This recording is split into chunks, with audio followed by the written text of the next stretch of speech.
Children of God, mga anak sa Diyos. Nindot kaayo ang istorya sa likod aning kanta nga Amazing Grace.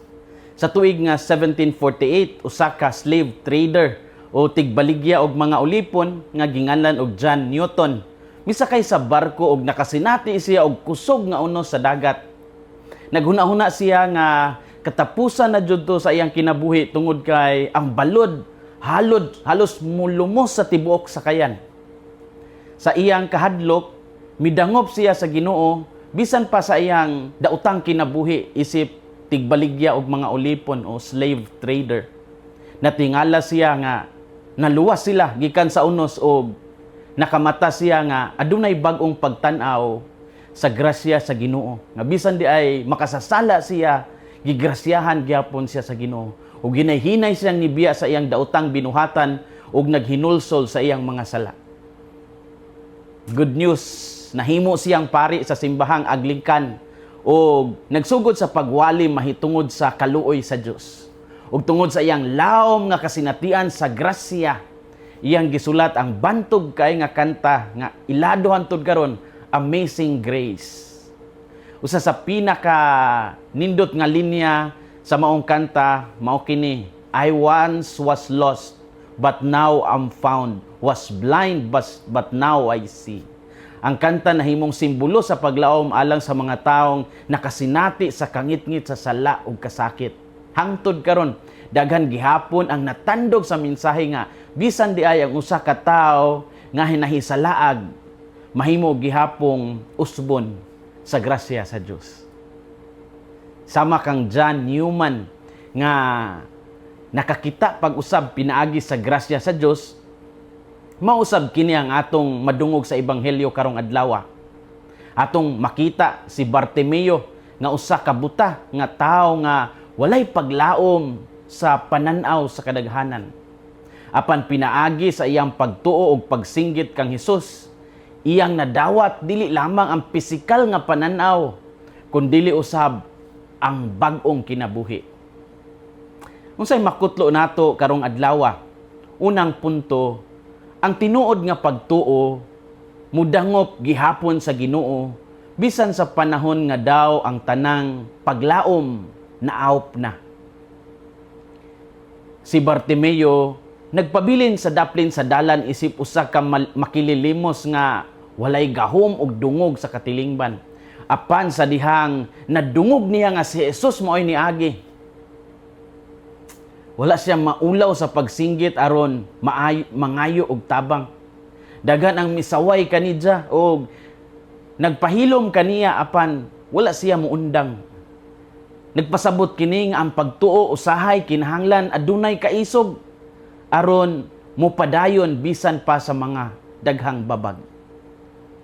Ang ngalan nga iyang gigamit, ang titulo nga iyang gigamit pagtawag kang Hesus, anak ni David. Usa ni kapag-ila nga si Jesus mao ang Mesiyas. Busa dili lamang ordinaryong tabang ang iyang gipangayo kundi kaluoy gikan sa usa ka manluluwas. Daghan usab karon ang sama kang Bartimeo nga naglisod sa kinabuhi og mura na lang og walay tingog sa katilingban. Adunay mga pamilya nga nag-antos sa kakabus og gibati nga wala nay naminaw kanila. Adunay mga batan-on nga gikapoy sa ilang mga problema o nahadlok nga basin wala nay mutabang usab kanila. Aduna usab mga tawo nga nag-anto sa sala apan nahadlok nga muduol sa Dios tungod sa kaulaw. Ang ebanghelyo nagtudlo nga walay tawo nga walay bili sa mata sa Ginoo. Ang tingog nga nagikan sa masakitong kasing-kasing madungog gihapon ni Jesus. Dili kinahanglan perpekto ta aron makaduol ta sa Ginoo. Ang importante mao ang pagtuo nga musalig sa iyang kaluoy. Bisan pa sa pagbadlong sa uban, kinahanglan magpadayon ta sa pagampo ug pagsalig sa Ginoo. Ang tawo nga mudangop kang Jesus, dili gyud nidya pasagdan. Ang tinuod nga pagtuo mudangop gihapon sa Ginoo bisan sa panahon nga daw ang tanang paglaom naawp na. Ikaduhang punto, ang Ginoo tig-ayo sa tibuok pagkatao. Si Jesus dili lamang muayo sa mata, kundi usab sa kasing-kasing. Sa dihang giatubang ni Jesus si Bartimeo, nangutana siya, "What do you want me to do for you?" Mark 10:51. Sa binisaya nga hubad, unsay gusto nimo nga akong buhaton alang kanimo. Of course, kabalo na si Jesus nga buta si Bartimeo.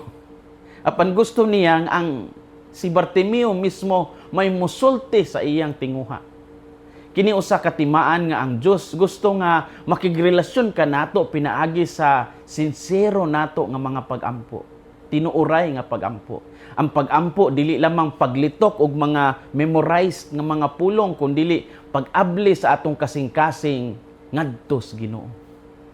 Sa dihang mitubag si Bartimeo nga gusto niya makakita, iyang gipakita ang iyang dakong paglaom kang Hesus. Ug tungod sa iyang pagtuo, nadawat niya ang iyang pananaw. Ang milagro nagsugod sa kasing-kasing nga musalig sa gahom sa Dios. Daghan usab ang pisikal nga makakita apan spiritual nga buta. Makakita sila sa kalibutan apan dili makakita sa kamatuoran sa Dios. Makakita sila sa sayop sa uban apan dili makakita sa ilang kaugalingon nga mga sala. Ang uban nadani sa kwarta o kalipay sa kalibutan hangtod nga nakalimot na lang sa Ginoo. Mao nga ang ebanghelyo usa ka pahinumdom nga kinahanglan usab ta nga ayuhon ni Jesus sa sulod diha sa atong kasing-kasing. Ang Ginoo tig-ayo sa tibuok pagkatawo. Story time. Usa sa mga inspiring kayo o kasinatian isip usa ka buta mao ang kasinatian ni Fatima Soriano. Mahinumduman nga una siya nailhan isip una gyud siya nga nailhan isip usa sa mga callers ni Father Jerry Orbos sa Radio Veritas sugod ni adtong July 2003. Sa iya gani nga unang pagtawag isip phone caller, nagisgot siya mahitungod sa pagsalig sa grasya sa Dios ug pagka malaumon og kalipay bisan pa sa mga pag-antos. Timan niadtong higayuna, siya 9 years old pa lang ug buta na siya sa pagkatao pa ug nag-antos pa jud sa katapusan nga yugto sa iyang kidney failure. Ang pakighinabi ni Fatima sa radio phone patch, wala lang nakatandog kang Father Jerry Orbos, kundi apil usab sa mga tigpaminaw sa maong radio program. Human magkailang duha sa personal na himo silang instant friends. Kini nga panaghigalaay nitabok pod sa TV sa ABS-CBN nga Sunday Mass. Na matikdan sa media nga ang iyang daw ang dili matarog nga pagtuon ni Fatima sa grasya sa Dios ug sa iya usab nga devotion sa pangalian ni Mama Mary. Mao nga ang maalaala mo kaya sa ABS-CBN. Wala magmudugay, nag-feature pod sa iyang story ug naghimo og ubay-ubay nga mga guestings sa TV si Fatima. Ang appearance ni Fatima sa TV ni sangpot sa Text Brigade niadtong 2004 nga nakatigom og 1.2 million pesos aron makatabang sa iyang kidney transplant human mituaw ang usa ka 23-year-old nga kidney donor. Malampuson nga naayo si Fatima gikan sa operation. Apan ang iyang kasinatian sa operation nakahimo nga maglisod pud siya sa pagpadayon sa iyang pagkanta sa ilang choir. Apan sa makausap pa ang iyang pagtuo sa grasya sa Dios, nagpamatuod jud nga kanang wala gyud imposible. Niadtong 2006 si Fatima ni record og 4 ka kanta alang kang Father Jerry Orbos. Usa sa iyang mga kanta ang isikat pag-ayo nga My Suffering is My Offering. Ug ang maong CD ni Father Jerry Orbos nahimo pagyud nga most inspiring album sa 2007 nga Catholic Mass Media Awards. Good news kaayo ni. Children of God, mga anak sa Dios. Ang pagtuo kun walay buhat, patay. Ang pagtuo ni Fatima Soriano, ang pagtuo ni Bartimeo, dili lamang naa sa pulong kundi nakita gyud sa ilang lihok. Ang ebanghelyo nag-awhag nga ang tinuod nga pagtuo adunay kauban nga paglihok ug pagbag-o. Ang grasya sa Dios makahimo sa pag-usab bisan sa labing nawad-an og paglaom. Kung muduol kita kang Hesus uban sa tinuod nga pagtuo, aduna gyud kitay bag-ong kinabuhi nga madawat. Hinaot nga ang kasing-kasing ni Kristo maghari sa atong mga kasing-kasing. Kini si Father Felmar Castrodes, Fiel SVD, ang inyong magsisibya sa maayong balita. Gikan dinhi sa Radio Veritas Asia, hinumdumi ang kinabuhing Kristiyano, kinabuhi sa pagserbisyo.